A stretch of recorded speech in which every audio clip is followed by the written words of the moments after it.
अष्टसप्ततितमः सर्ग 78वां सर्ग। शत्रुघ्न का रोष, उनका कुब्जा को घसीटना और भरत जी के कहने से उसे मूर्छित अवस्था में छोड़ देना। 13वें दिन का कार्य पूर्ण करके श्री रामचंद्र जी के पास जाने का विचार करते हुए शोक संतप्त भरत से लक्ष्मण के छोटे भाई शत्रुघ्न ने इस प्रकार कहा। 1 भैया, जो दुख के समय अपने तथा आत्मीय जनों के लिए तो बात ही क्या है, समस्त प्राणियों को भी सहारा देने वाले हैं, वे सत्वगुण संपन्न श्री राम एक स्त्री के द्वारा वन में भेज दिए गए, ये कितने खेद की बात है। 2 तथा वे जो बल और पराक्रम से संपन्न लक्ष्मण नामधारी शूरवीर हैं, उन्होंने भी कुछ नहीं किया। मैं पूछता हूँ कि उन्होंने पिता को कैद करके भी श्री राम को इस संकट से क्यों नहीं छुड़ाया। 3 जब राजा एक नारी के वश में होकर बुरे मार्ग पर आरूढ़ हो चुके थे, तब न्याय और अन्याय का विचार करके उन्हें पहले ही कैद कर लेना चाहिए था। 4 लक्ष्मण के छोटे भाई शत्रुघ्न जब इस प्रकार रोष में भरकर बोल रहे थे, उसी समय कुब्जा समस्त आभूषणों से विभूषित हो उस राजभवन के पूर्व द्वार पर आकर खड़ी हो गई। 5 उसके अंगों में उत्तमोत्तम चंदन का लेप लगा हुआ था तथा वह राजरानियों के पहनने योग्य विविध वस्त्र धारण करके भांति भांति के आभूषणों से सज धज कर वहाँ आई थी। 6 करधनी की विचित्र लड़ियों तथा अन्य बहुसंख्यक सुंदर अलंकारों से अलंकृत हो वो बहुत सी रस्सियों में बांधी हुई वानरी के समान जान पड़ती थी। 7 वही सारी बुराइयों की जड़ थी, वही श्री राम के वनवास रूपी पाप का मूल कारण थी। उस पर दृष्टि पड़ते ही द्वारपाल ने उसे पकड़ लिया और बड़ी निर्दयता के साथ घसीट लाकर शत्रुघ्न के हाथ में देते हुए कहा। 8 राजकुमार, जिसके कारण श्री राम को वन में निवास करना पड़ा है और आप लोगों के पिता ने शरीर का परित्याग किया है, वो क्रूर कर्म करने वाली पापिनी यही है। आप इसके साथ जैसा बर्ताव उचित समझे करें। द्वारपाल की बात पर विचार करके शत्रुघ्न का दुख और बढ़ गया। उन्होंने अपने कर्तव्य का निश्चय किया और अंतपुर में रहने वाले सब लोगों को सुनाकर इस प्रकार कहा। 10 इस पापिनी ने मेरे भाइयों तथा पिता को जैसा दुख पहुंचाया है, अपने उस क्रूर कर्म का वैसा ही फल ये भी भोगे। 11 ऐसा कहकर शत्रुघ्न ने सखियों से घिरी हुई कुब्जा को तुरंत ही बलपूर्वक पकड़ लिया। वह डर के मारे ऐसा चीखने चिल्लाने लगी कि वह सारा महल गूंज उठा। 12 फिर तो उसकी सारी सखियां अत्यंत संतप्त हो उठीं और शत्रुघ्न को कुपित जानकर सब ओर भाग चलीं।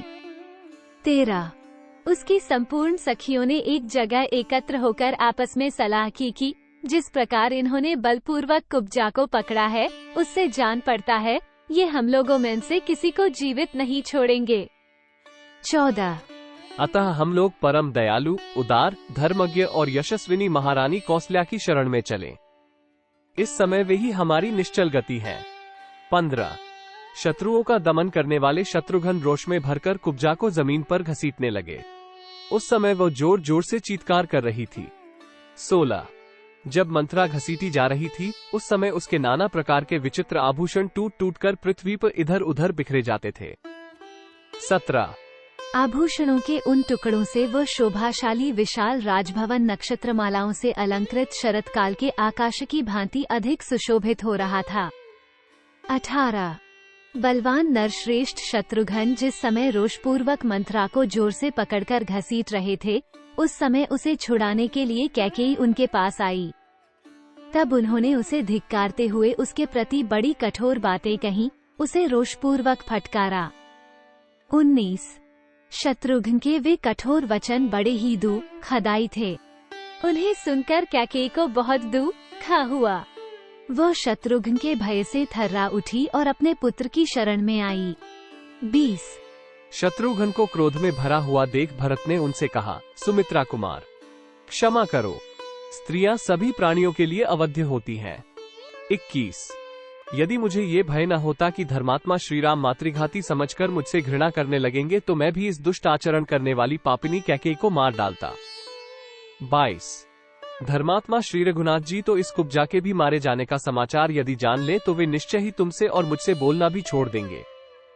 23 भरत जी की यह बात सुनकर लक्ष्मण के छोटे भाई शत्रुघ्न मंथरा के वधरूपी दोष से निवृत्त हो गए और उसे मूर्छित अवस्था में ही छोड़ दिया।